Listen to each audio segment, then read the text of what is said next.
It's spelled traitor, not traitor, by Jack of all trades. Chapter 8. Righting Wrongs. Iida, Tenya. Izuku had to fight to keep a straight face as Iida introduced himself. I have been hearing good things about you, Mr. Midori. I have been wanting to visit you, but my condition. Iida gestured to the remnants of his amputated legs. Makes travel outside of UA difficult. Well, I'm glad my relocation here has allowed you to come visit me, Iida. Izuku tried to smile, but was afraid it looked more like a grimace as Iida wheeled himself to the space before the desk. What would you like to speak to me about? To preface my request, are you aware of my situation? Oh, Izuku was extremely aware of Iida's history. Seldom was Izuku confronted directly by the results of the schemes that Sensei had made him craft, but he had a masquerade to upkeep, and he'd be damned if this would be the first crack in his mask. I may have some inkling, but why don't you lay it out for me? Of course. You may remember the Hosu incident of last year. During that incident, I pursued the hero killer, Stain, and attempted to apprehend him. I failed, and so my legs were mutilated, and the hero that Stain had started with when I found him was killed. Stain then used the hero Mr. Native's blood and the blood from my legs to write his dissertation on the alley wall. The damage to my legs combined with the filth of the alley ground and Stain's handling that caused the wounds to become septic necessitated their amputation. Iida outlined his trauma so clinically and stoically that Izuku could not help but think that he had much of his emotions repressed. Izuku knew that he had to help Iida regardless of his participation in the events that caused it, and the unease he felt had to be discarded for the greater good. To this end, Izuku asked for Iida to wait a moment as the counselor carried his chair around the desk so that they would be able to talk to each other without the barrier of the furniture in the way. Because my quirk affected only my legs, Iida continued, I was no longer fit as a hero, and so I had to transfer out of the heroics department. The counselors here suggested that I move into the management department because I have an excellent understanding of numbers and rules. Since then, in follow-up therapy sessions, the UA faculty therapists have diagnosed me with depression. I disagree. I would like an outside opinion on the matter. He finished by adjusting his glasses to reflect the fluorescent lighting of the room, another thing that Izuku despised about this office. I see. Izuku started, hands steepled before him. Could you detail for me the circumstances that the faculty here have cited as evidence for this diagnosis? Yes. I have researched the illness and have found that, contrary to popular belief, depression is not merely an overwhelming sadness. Instead, it appears to be more of a combination of total apathy and stagnation. I am familiar with the symptoms of depression. You think that the counselors have misconstrued your behavior? Yes. It all ties back to the Stain incident, of course. The counts of lethargy are easily explained by the physical results of that confrontation. While UA is built with an all-inclusive design that makes navigation easier in a wheelchair, the rest of the world does not live up to the same standard. I have found it exceedingly difficult to leave the UA campus due to this lack of locomotive ability, and so it appears to an outsider that I have been avoiding leaving familiar ground when, in fact, it is simply a matter of convenience to stay in my lodgings when I do not have to be elsewhere on campus. There is also where the counts of apathy are contradicted. I still care deeply about my friends and coursework, but I find it difficult to locate and reach my friends. Therefore, they come to me in my room. My grades have been beginning to dip, but that is for a different reason, as I have little to do that is productive other than study. I see. I will admit to feelings of inadequacy, though I believe they are well justified. I was merely another victim for Stain to use as publicity. Had I not pursued him, Mr. Native would have died regardless, and Stain would not have had the chance to use me as a more public vehicle to spread his message. By trying to play the hero, I actively made the situation worse. That is a risk that heroes run, to my understanding. Izuku nodded. Not every situation can be fixed, and as a student, you should have some leeway to make mistakes. What Stain did to you was not only cruel, but traumatizing. But I must ask, what has prompted your slump in schoolwork? Iida showed the first sliver of emotion past the vague displeasure at life for the first time since he had entered Izuku's office. He looked away, ashamed. I think about what Stain said to me, about how the heroics industry is rotten and must be fixed, that I was unfit to be a hero, and so he took my legs to keep me from further infecting the world. Sometimes I think he may have been right. Iida's head dropped, the reflection in his glasses passing to show his eyes beginning to water. I did not pursue Stain out of a sense of heroism. I was after vengeance. He crippled my brother, and I wanted to pay him back. I was foolish, of course. As a student, how could I hope to confront a villain that struck down my brother, who was a full pro hero? My motivations were impure, and as punishment, I was removed from the potential next generation of heroes. Izuku was about to comfort Iida when the paraplegic began to speak more animatedly, with a broken almost smile as silent tears began to drip down his face. And since I have been transferred to the management department, I have seen more and more that Stain was right about heroes. In these classes, we learn how to spin reports to the public, how to fudge numbers to eke out as much funding from the government as we can, how to manage a hero's image, and where to send them to maintain it. Everything that Stain knew was wrong about the heroics industry was being nurtured right here at UA. Iida sniffed lightly before wiping the tear tracks off his face with a sleeve, schooling his expression back into a sour neutral. I have become disillusioned with heroes and care not for the management course. I have requested to be transferred to general education. Lips pressed into a thin line, Izuku regarded Iida for a moment before taking a deep breath. I can see why the counselors here jumped to depression. From what you've just told me, they might think you must be in an altered state of mind to see the reason in Stain's dogma. But, Iida, I want you to listen to me carefully. Izuku reached out and placed a hand on Iida's wheelchair. Stain was a mass-murdering maniac. You must never think that he was in the right. Not only were his methods downright sadistic, but his ideals were wildly extreme. He may have had a salient point in that the hero industry is not the best it could be, but from the reports I've read to Stain, it would never be fixed. He believed that All Might was the only true hero, and all heroes should be like him. That is simply as unrealistic as thinking that every person should act and look the same, regardless of the variation inherent in humanity, and that any deviation deserved execution. You may not have fit Stain's criteria of a hero, but nobody did. Your motivations to seek him out were still the pursuit of justice, regardless of the reasons why. Iida looked at Izuku's face, at his hand, and with a bittersweet smile took Izuku's hand and moved it back to his lap. I appreciate the sentiment, but I have come to terms with the fact that I can never be a hero again. Not without my legs. Thank you, though. You're the first person I've talked to that has not simply shot down my concerns as repeating the ramblings of a madman. I think I needed to hear that. I'm glad I could help, though I do have a question of how you've limited yourself. Limited myself?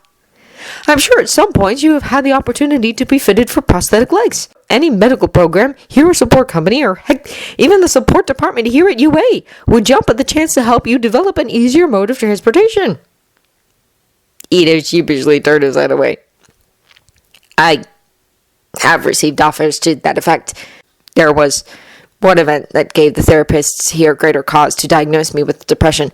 When I first awoke after my encounter with Stain, the doctors informed me that my legs could in fact be saved, though they would be reduced in functionality or even left paralyzed. But if I did not decide soon, I would lose them entirely. Shamefully, I told them to simply go ahead with the amputation, as I did not deserve to bear the quirk that was intrinsic to the Ingenium legacy. In retrospect, I was definitely in a self-harming, depressive fugue that I have since come out of and grown to regret.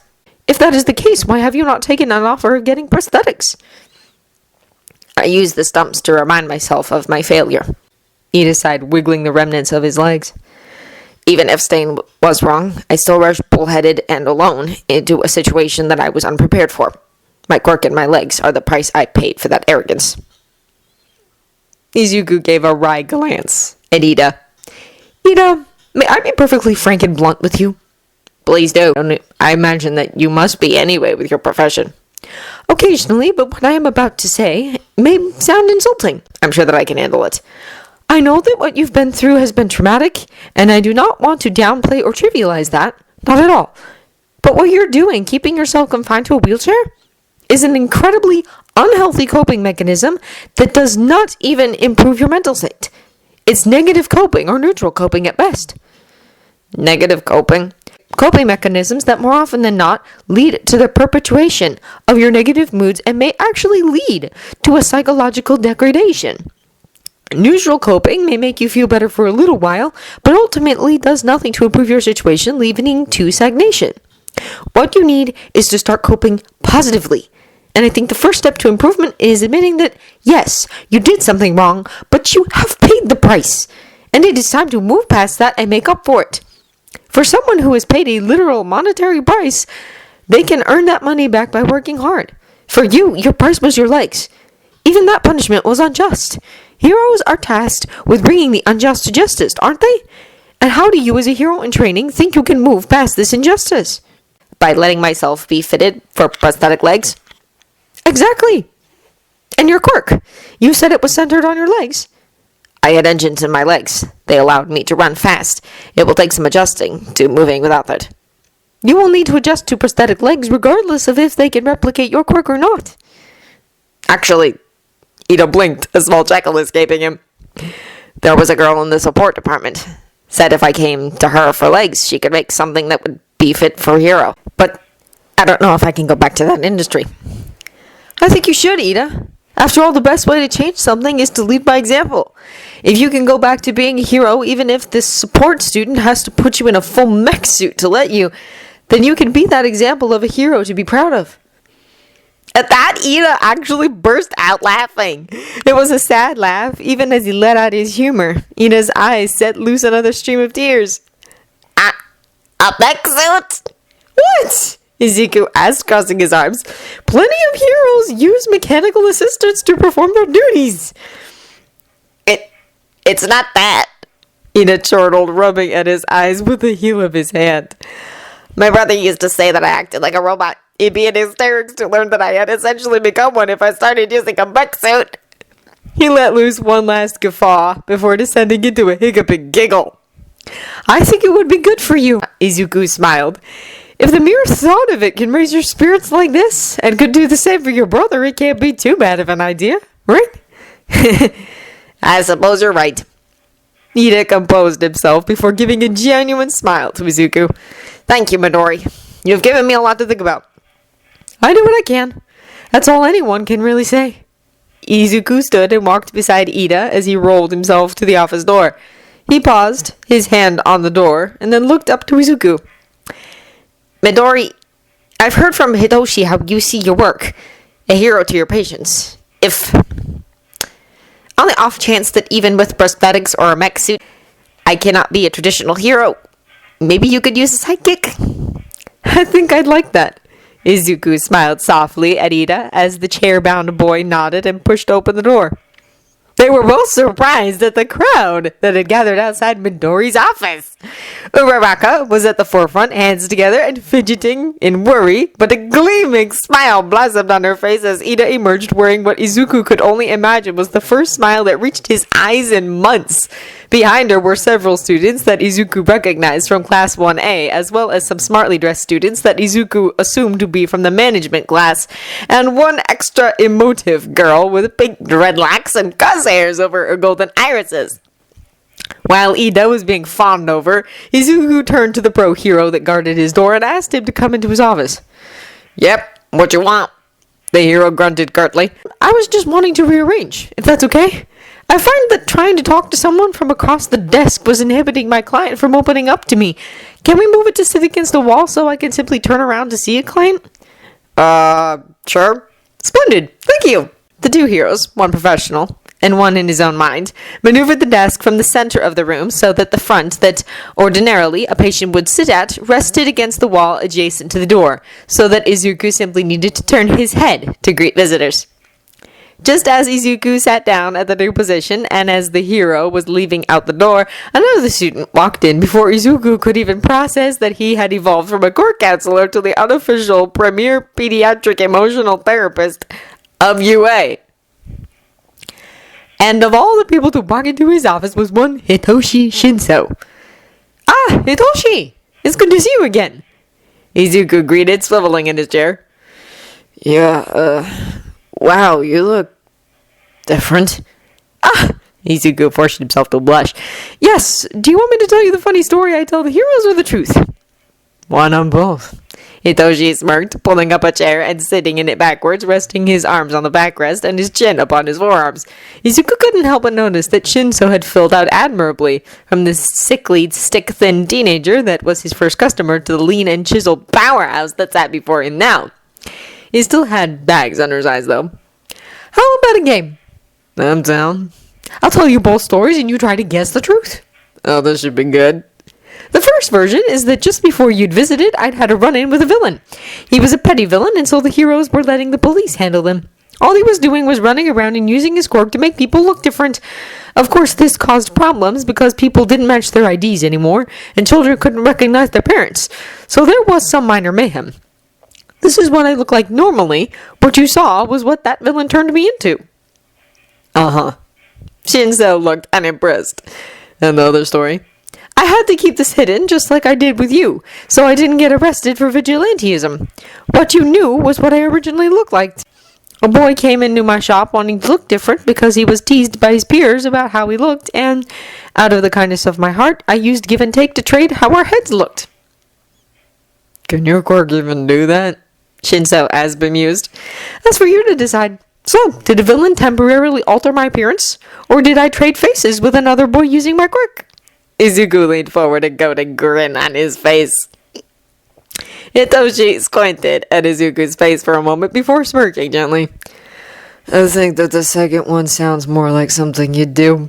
Izuku tisked and shrugged. Ah, you got me on that one. That was a good guess, Hitoshi. I've always been reading me how to read people. I'm glad to know it works. It's good to see you're living up to your potential. Was there something troubling you, though? I can't imagine that this is just a social visit. Hitoshi fidgeted with his hair and didn't meet Izuku's eyes. Yeah, I wanted to apologize.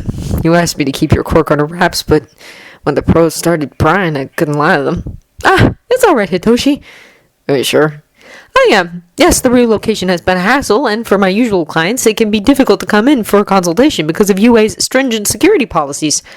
But if I can help narrow down suspects for who the heroes are looking for, then it is my pleasure to aid them however I can. So long as I don't implicate myself in the process. Well, I'm glad you're not mad. Was worried you'd want to take your gift back. Hitoshi chuckled. Actually, Izuku silenced Hitoshi's mirth. Oh, It's just that... No, you go. I mean, it's selfish. The two sat in a beat of silence before they both started chuckling. Sorry, Izuku snorted. I just thought that since Aizawa basically all but kicked my butt to hell and back, pardon my language, I might want my athleticism back. I get it. Shinso waved Izuku off. I don't think he plans on it anymore. They tested your limits. They know how hard they'd need to work to run you down if they ditch now. Yeah, not very hard at all. Izuku shook his head. They shared another laugh before Hitoshi excused himself and left Izuku alone. For the rest of the day, a cycle of students passed through Izuku's new office. He would meet with a student he had counseled before, followed by that student's friends who wanted to get a look at UA's newest miracle worker. It felt like he was a new exhibit in a zoo. That night, at curfew, Eraserhead appeared in his doorway to escort him back to his lodging. The common room was full of people in semi-formal clothing who all glared at Izuku as he passed by. Not the best first meeting of UA's faculty therapists for poor Midoriya Izuku.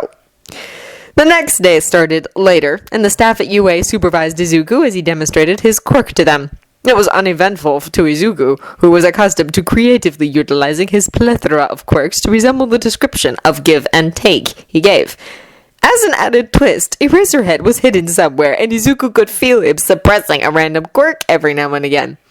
As someone who was previously quirkless and had come into an abundance of them, he knew the feeling of when one was missing.